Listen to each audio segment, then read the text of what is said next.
The great imperial arena stood like a mountain of black stone, rising from the center of the empire's capital world. Every corner of the arena shook with noise. Thousands of alien nobles filled the circle seats, their jeweled armor shining under the bright blue lights.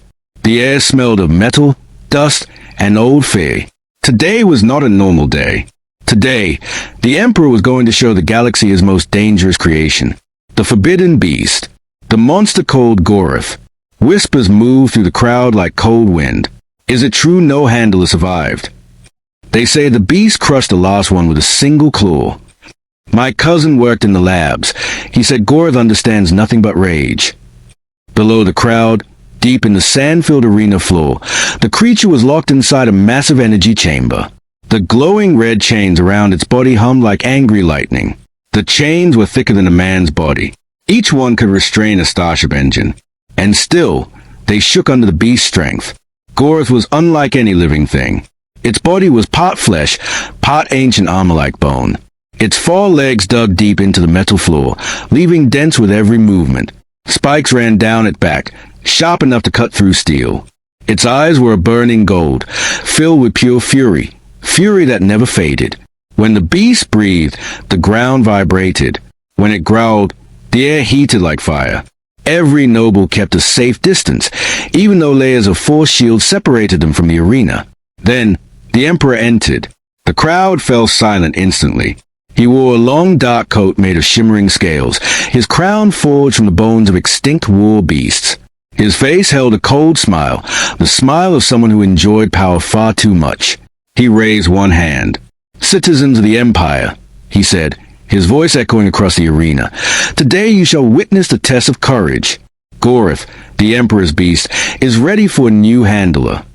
The nobles whispered nervously. Everyone knew the truth. Every handler before had died, some in seconds. None survived a minute. But the Emperor loved these tests. He loved fear. He loved watching others fail. A horn blasted. The gates at the side of the arena opened with a heavy rumble. The first handler walked out, a tall, armored warrior from the Ezrak species. His armor gleamed silver, his spear sharp enough to cut a hover tank in half. He walked with confidence, but his eyes showed fear. The Emperor said calmly, "Begin." The chains on Goroth shimmered and loosened slightly, not fully free, but enough for the beast to move toward the handler. The warrior lifted his spear. He didn't even take a single step before it happened. Goroth roared, a deep, violent sound that shook the arena. The spear shattered in the warrior's hand from the force of the roar alone. He fell to the ground, stunned. Gurath struck the shield wall with such power that the handle was thrown across the sand. "Failed," the Emperor announced. Guards dragged the injured handler away. Another one entered, and another. Some tried tricks. Some used sonic weapons. Some begged the Emperor to reconsider. None lasted long. Goroth smashed, roared, clawed, and crushed everything in its path. Even with energy chains holding him, the beast was a living storm. After the 10th failure, the crowd began to whisper more loudly. No one can control it. It is impossible. Even the Emperor has created something too powerful. The Emperor's smile did not fade. Instead, he lifted a hand again and said, "Bring in the human." The arena turned silent. A human? Humans were not respected here. They were seen as weak, small, soft creatures. Most aliens believed humans had no special strength. Some even laughed at the idea of a human being a handler. But the Emperor did not laugh. And neither did the guard who opened the gate. From the shadows, a lone figure walked into the arena. He was unarmored, wearing simple gray clothes. No weapons, no protection, no fear in his eyes. His name was Ethan Hale. He walked slowly, calmly, like a man entering a quiet forest instead of a death arena. The nobles murmured, "He will die first." Why send a human? This is cruelty. Ethan didn't look at them. His eyes were on the beast. Goroth stared back, muscles tightening, mouth opening in a low growl. The beast had killed warriors stronger than Ethan with barely any effort. The chains glowed brighter. The Emperor leaned forward, curious. Ethan stopped just a few steps away from the energy barrier. He didn't shout. He didn't raise his arms. He simply smiled, warm, gentle, unexpected, and in a soft voice that echoed through the stunned arena, he said, "Hey big guy, who's a good boy?" For the first time ever, Gorith did not roar back. The beast froze. The crowd gasped. The Emperor sat up, eyes wide. Gorith slowly lowered his head, staring at the human with something no one had seen before. Confusion, and maybe recognition. Ethan took one step closer. The beast did not attack. Something impossible had just begun. Something the Empire could not control. Something that would shake the galaxy. The arena stayed silent for a long moment, as if the whole place had forgotten how to breathe. Even the force field around Gorith flickered slightly, reacting to the beast's sudden stillness. Gorith, the creature who had crushed 10 armored warriors a day alone, was now standing completely calm, staring at a human with curious golden eyes. Ethan did not move fast. He kept his hands visible, slow and gentle. His shoes pressed softly into the sand as he stepped closer to the energy wall that separated him from the beast. The nobles leaned forward. Many of them believed they were about to see something unbelievable. Perhaps the beast would attack harder than ever. Maybe the human would be torn apart instantly. But something stranger happened. Gorith's growl faded into a low, confused rumble. His sharp ears moved forward. His massive head tilted slightly, like a creature trying to understand a sound it had never heard before. A simple voice, a soft tone, a human's kindness. Ethan smiled again, speaking as if he were talking to a large, nervous dog instead of battlefield weapon. "It's okay. I won't hurt you." The Emperor narrowed his eyes. He whispered to his advisor, "Why does the beast react like this? No creature calms Gorith. No creature approaches without fear." The advisor shook his head. "My Emperor, I do not know." Gorith stepped closer to the barrier, sniffing at Ethan through the glowing field. The chains tightened automatically, sensing movement. The beast growled at the chains, but not at Ethan. Ethan lifted one hand and placed it gently on the crackling energy field. The field shimmered, reacting to his touch. Gorith leaned forward and pressed his snout against the same spot from the other side. A massive creature of destruction, lightly touching a human's palm. Gasps echoed across the arena. The Emperor stood, lower the field. 2 levels. The guards hesitated. Lowering the barrier meant greater danger. Ethan could die in a heartbeat. "Do as I command," the Emperor said coldly. The energy wall flickered again, dimming. Still active, but much weaker. If Gorith wanted to kill Ethan now, nothing could stop him. But he didn't attack. Instead, Gorith lowered his head even more, letting Ethan step closer. Ethan whispered, barely loud enough for anyone to hear, "You're not a monster, are you?" The beast's golden eyes shifted slightly, as if searching for something familiar. Inside Gorith's mind, deep within Gorith's memories, hidden under layers of pain, training, and forced obedience, something faint began to awaken. A distant image, a faint voice, a gentle touch. Long before the Empire turned him into a weapon, Gorith belonged to an ancient species known as a Varkesh, creatures famous for forming emotional bonds with their chosen partners. A Varkesh never served anyone through violence. It bonded only through trust. But the Empire had erased that truth. They forced Gorith into cages, into battles, into experiments. He had forgotten the feeling of safety. Until now, the sound of Ethan's voice, calm, warm, steady, broke through the fog of his memories like a small light in the dark. Ethan took another step forward. The nobles panicked. What is he doing? He will die. The Emperor must stop him. But the Emperor watched silently, his expression unreadable. First contact. Ethan slowly reached out his hand toward Gorith. He didn't shake. He didn't fear. Gorith moved his head down, breathing out a warm, heavy gust of air. Ethan's hair moved from the force of it, but he didn't back away. "Good boy," Ethan whispered. The words were simple, but Gorith reacted as if he understood them. His ears twitched. His tail, usually stiff and spiked like a weapon, lowered a little. Ethan gently touched the beast's snout. The stadium erupted in shock. Impossible. The beast allowed it. This cannot be real. Even the guards stepped back, unsure whether they were watching a miracle or disaster. Gorith let out a soft, rumbling sound, almost like a purr. A deep vibration traveled through the sand. The Emperor's advisor whispered, "My Emperor, this is unprecedented. The beast has never responded like this." The Emperor did not answer immediately. His eyes were shadowed, thoughtful. "Keep watching," he said finally. Scientists began to notice. In a private observation room above the arena, a team of Imperial scientists watched everything through glowing holograms. One of them, a tall alien with 4 arms, scribbled notes frantically. "Look at the hormonal levels," he said. "Goratha's stress is dropping. The empathic centers of the brain are reacting." Another scientist nodded. "The human's voice seems to trigger a calming effect. No other species has done this." A third scientist added, "Maybe the beast recognizes something in him, something familiar." They all looked at the screen where Ethan stood with his hand resting on Goratha's head. It was a sight no one had ever imagined. The Emperor speaks. Back in the arena, Ethan stepped away slowly. Gorath followed the movement with his eyes but did not attack. The Emperor finally raised his voice. "Human," he called out, "step back." Ethan obeyed, taking a few steps away from the beast, though he did so gently, as if he didn't want to frighten it. Gorath made a soft, unhappy growl when Ethan moved too far. The Emperor noticed. He smiled, a dangerous smile. He now understood something the others did not. This human was valuable. This bond could be used. This beast could finally be controlled. Through him. The part ends with suspense. As Ethan walked to the center of the arena, Gorath shifted, pulling at the chains. He wanted to follow. The Emperor raised a hand, voice echoing with cold purpose. "Prepare the next trial.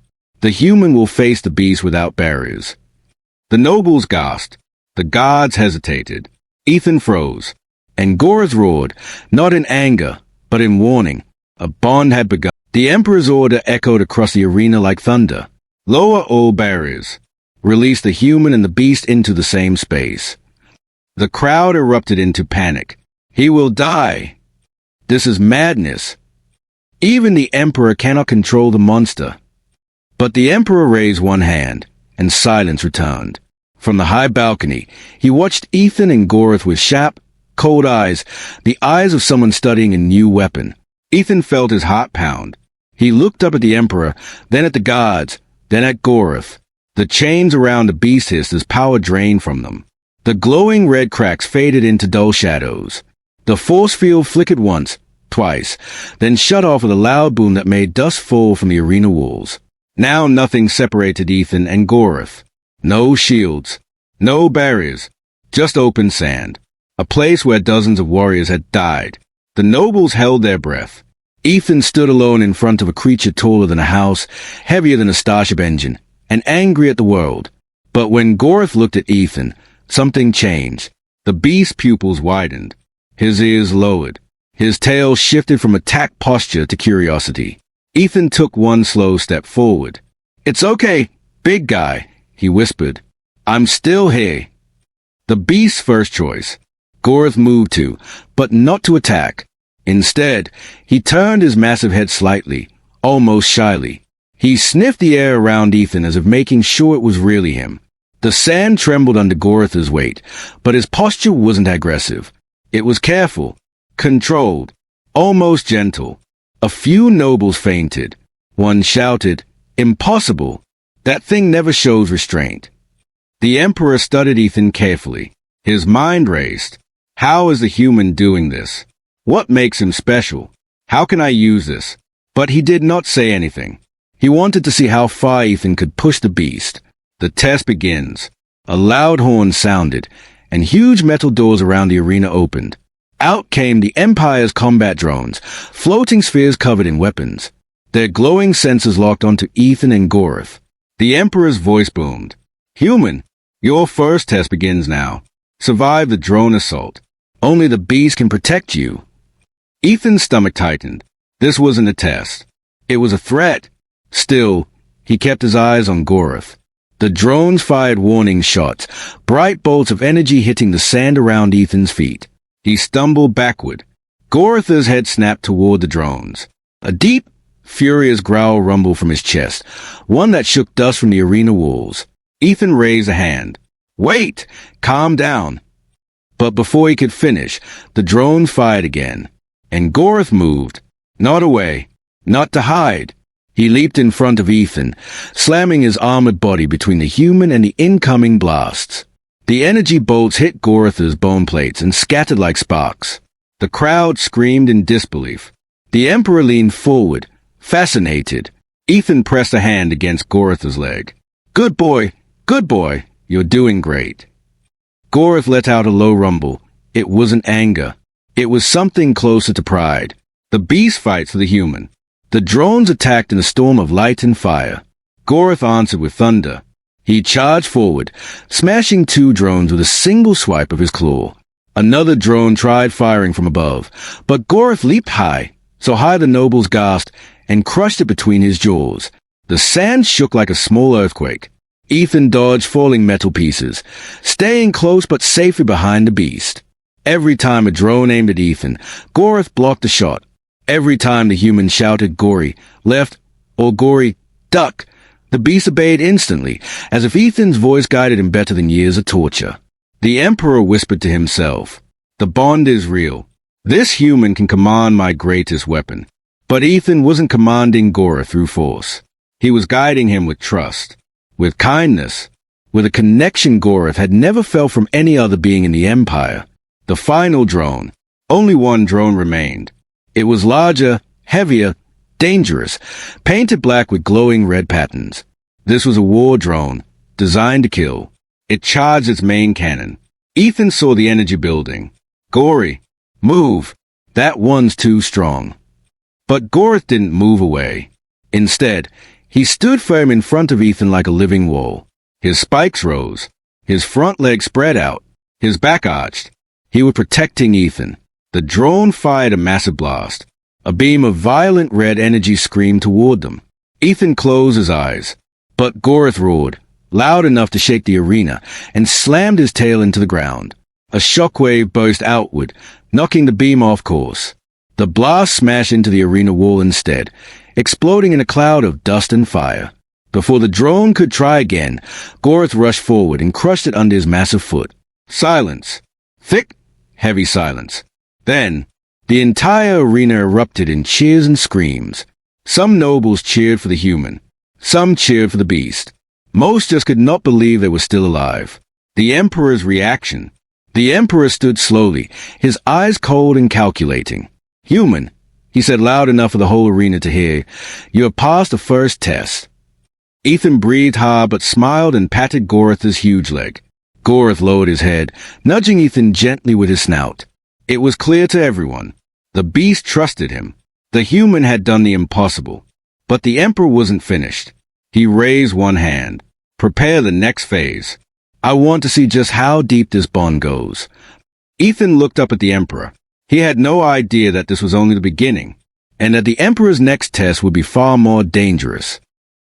The arena slowly cleared as the drones were removed, and repairs began on the damaged walls. But no one could forget what they had just seen. A human, small, unarmed, simple, had survived beside the greatest weapon of the Empire. Ethan stood in the center of the arena, dust covering his clothes, sweat running down his neck. His heart still beat fast from the battle.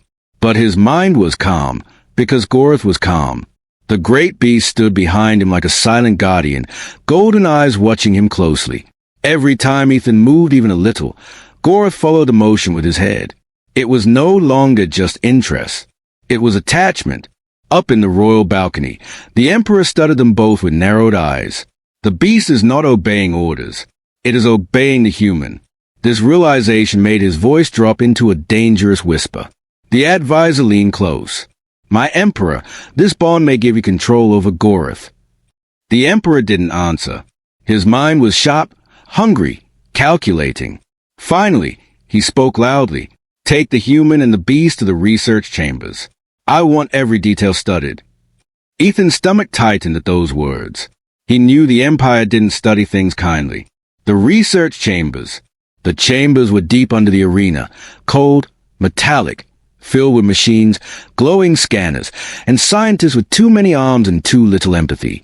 Guards surrounded Ethan with heavy rifles, but Goreth stayed close, never more than 2 steps away. Every time a guard aimed too directly at Ethan, Goreth growled low, and the guard immediately backed up, The scientists watched in awe. "This is impossible," one whispered. "The beast is reacting like a bonded creature. But it is engineered, not natural." No handler ever gained this level of trust. Ethan stood still as machine scanned him from head to toe. Bright blue light swept across his skin. Goreth growled at the machines until one scientist nervously said, "Lower the intensity. The beast does not like it." Ethan chuckled softly. "Easy, big guy. They are just checking." Goreth lowered his head and let out a soft rumble, something like a grumble mixed with a purr. The scientist stared at the sound in disbelief. "Is that affection?" "It cannot be. The beast doesn't know affection. Humans are strange creatures." "Strange, but effective." Ethan learns the truth. While Goreth was being examined, a scientist pulled Ethan aside quietly. He looked nervous, glancing at cameras to make sure no one important heard. "You should know. Goreth was not meant to bond," the scientist said. "He is a Varkesh hybrid, an ancient species known for emotional loyalty." Ethan frowned. "Loyalty? But the Empire uses him as a weapon." "Yes. They broke his mind, controlled him with pain and fear. They never gave him trust."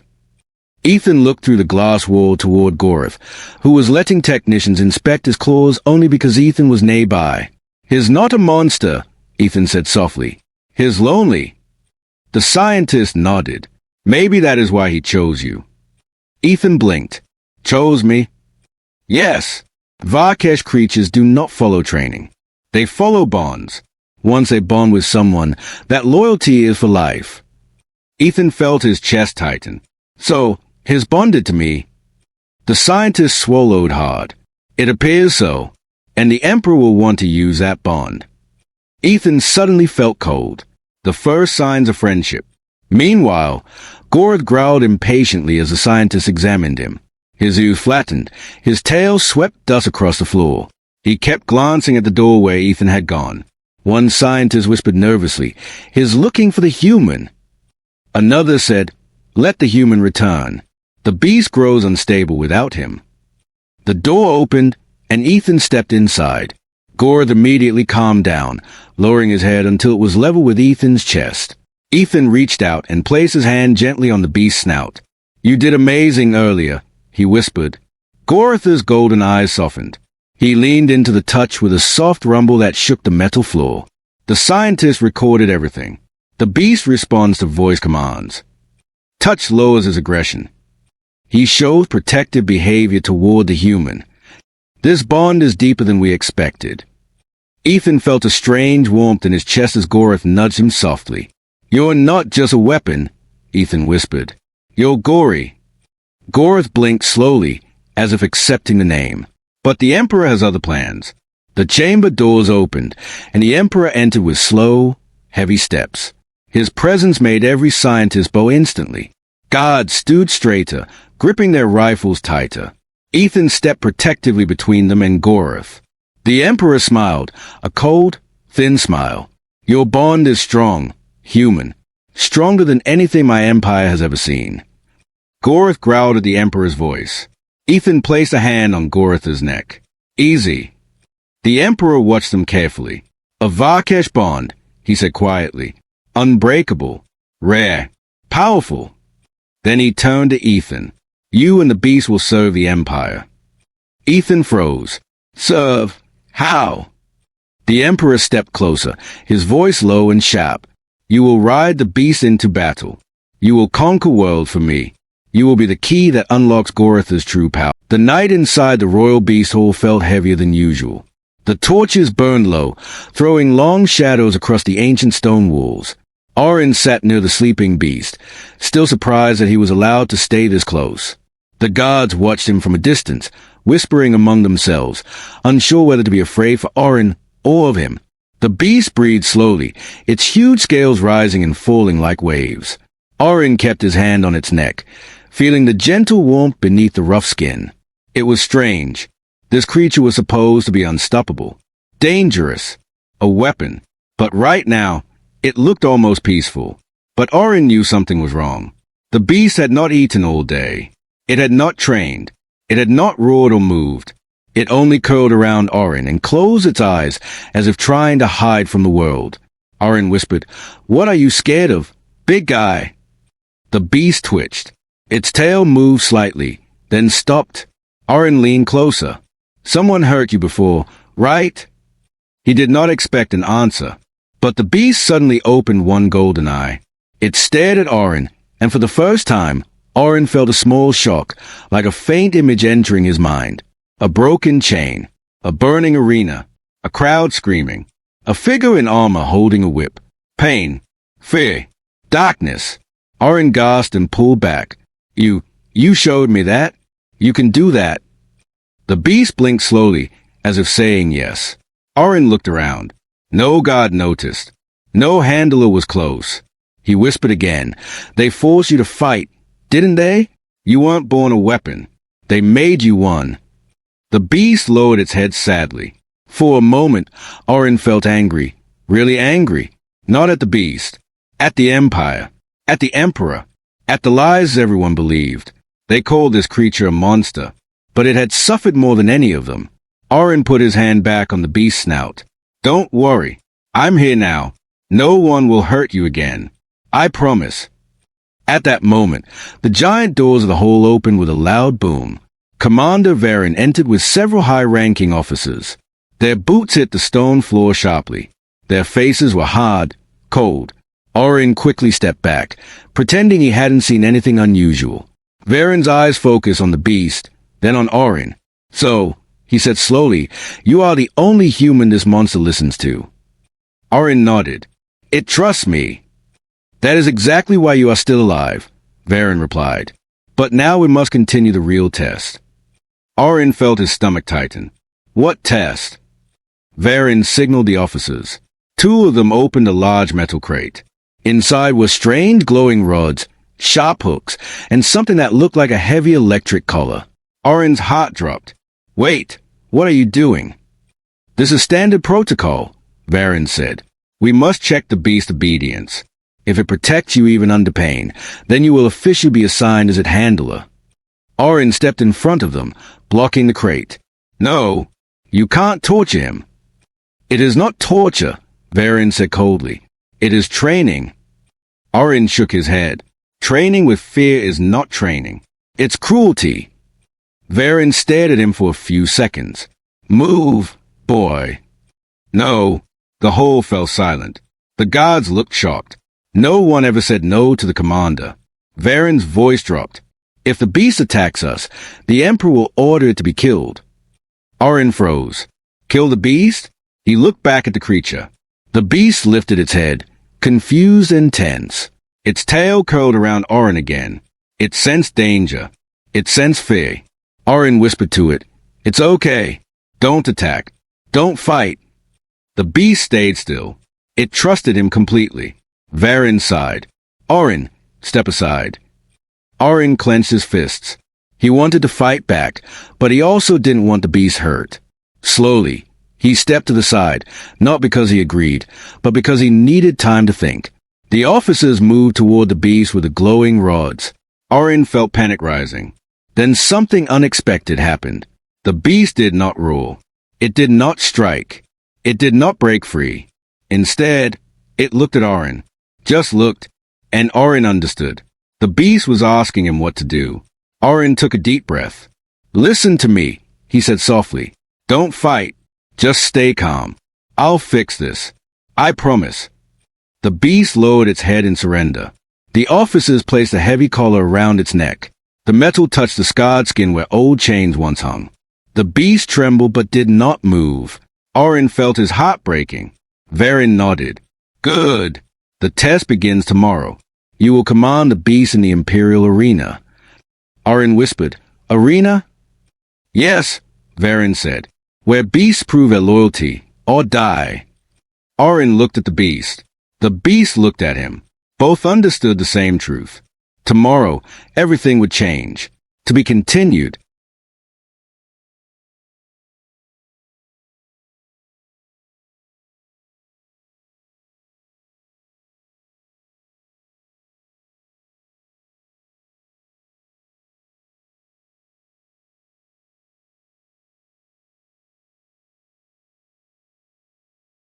The morning sky over the capital city was dark, even though the sun had already risen.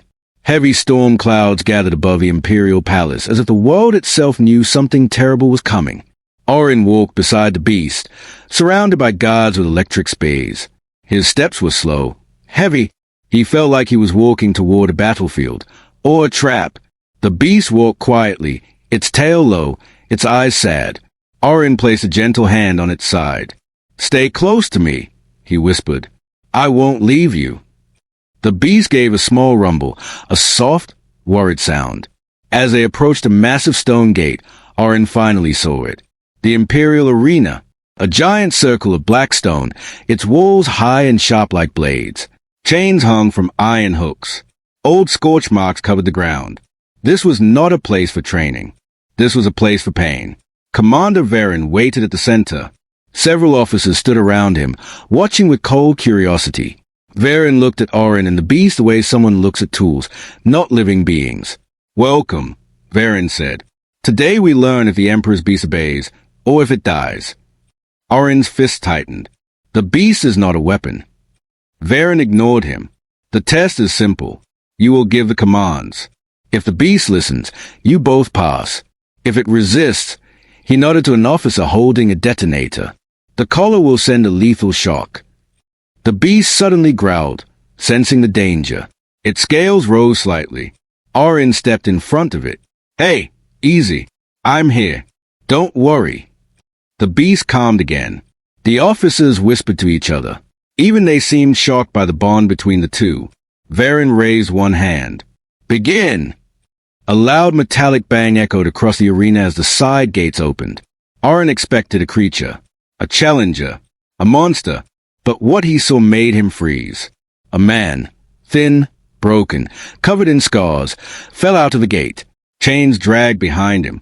Another gate opened. A second person. Then a third. Then a fourth. Arin's eyes widened. What is this?" Arin spoke calmly, as if this was nothing unusual. "Prisoners. They will run. The beast must chase and capture them. No killing is required. But if the creature shows mercy, it will be punished." Arin felt sick. "You want me to order to attack innocent people?" "They are criminals," Arin said. But Arin could see their faces. These were not criminals. These were scared people. Terrified people. Just like the beast used to be. Arin whispered, "I won't do it." "You must," Arin replied coldly. "Give the first command." The prisoners were pushed forward. They stumbled, coughing, trying to stand. One of them, an old woman, looked at Arin with trembling eyes. "Please, don't let it hurt us." Arin stepped back. His hands shook. He looked at the beast. The beast looked at him. A silent question passed between them. "What do we do?" Arin swallowed hard. If he refused, the beast would die. If he obeyed, the prisoners would suffer. There was no right choice. But then something unexpected happened. The beast walked forward, not toward the prisoners, but toward Arin. It lowered its head and gently pushed his shoulder with its snout, as if saying, "I trust you. Choose." Arin's mind raced. He needed a plan, a fast one. Arin grew impatient. "Give the command." Arin raised his voice, not loudly, but clearly. "Beast, go." The creature leaped forward, its speed shocking everyone. It raced across the arena toward the prisoners. The officers nodded, believing the beast was following orders. Arin smirked. "Good. Very good." But Arin watched closely. The beast was not hunting. It was positioning itself. Just before reaching the prisoners, the massive creature suddenly turned sideways and planted itself between them and the guards, a protective barrier. The prisoners fell behind it, crying with fear and confusion. Arin's eyes widened. "What is it doing?" Arin shouted instantly, pretending he had planned it. "It's hurting them. Like livestock. This is still following my command." Arin hesitated. The officers exchanged unsure looks. Technically, the beast had obeyed. It had chased. It had moved. It had not attacked. "Enough," Arin growled. "Next command." Arin took a breath. This time, he pointed to the ground. "Beast, sit." The beast Saturday. The prisoners stayed behind it, protected. The officers began murmuring. They were confused. The beast was calm, controlled, gentle. Varen's face twisted with anger. You think you can trick me, boy? Arin stood tall. The beast obeyed. It followed commands. You saw it. Before Varen could argue, a voice echoed through the arena's upper balcony. A deep, powerful voice. One that froze everyone. Enough! Everyone turned toward the balcony. The Emperor himself stood there, his golden mask shining under the stormy sky. Arin's heart dropped. The Emperor was watching, and his arrival meant one thing. This test. The arena fell silent. The Emperor stood on the high balcony, his golden mask shining like a cold sun. His long cloak moved gently in the wind. Every guard and officer immediately bowed. Even Commander Varen lowered his head.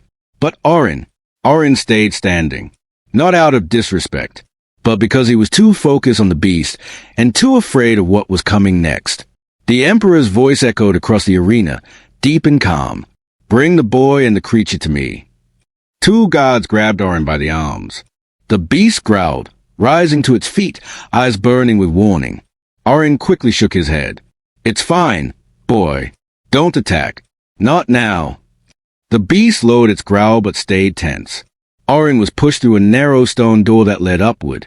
The beast followed behind him, forced forward by a dozen guards with spears. When they reached the balcony, the Emperor turned to face them. His mask had no emotion, no anger, no kindness, just cold metal. Commander Varen spoke first.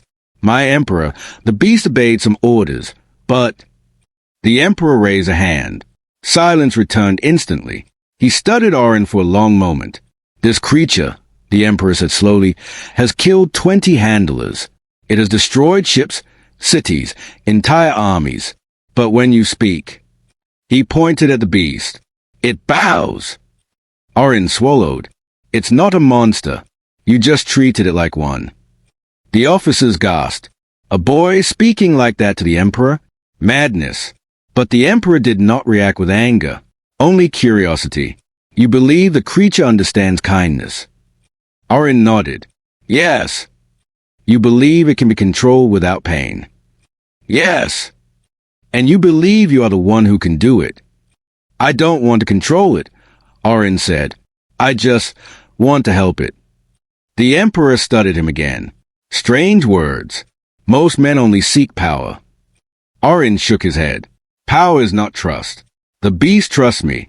That's all. The Emperor turned, walking slowly toward the balcony rail.